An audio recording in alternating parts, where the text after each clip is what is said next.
Okay, this is a quick update on the VY Commodore. Just put the bonnet back on. I did cut, polish and whatnot, but I've got to go over that again.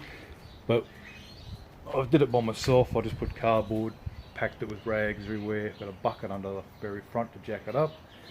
Basically I found it easiest to put the side arms on first. These ones here.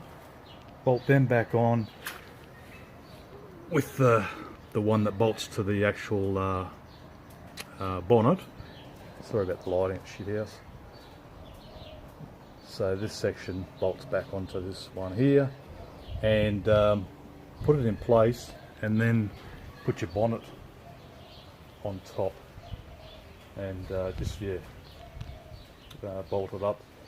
And I've put rags in the corners there, so when I gap it, put this rag back in here later, gap it, doesn't scratch anything. So yeah, that's just a quick update of me VY. Guards next, hopefully.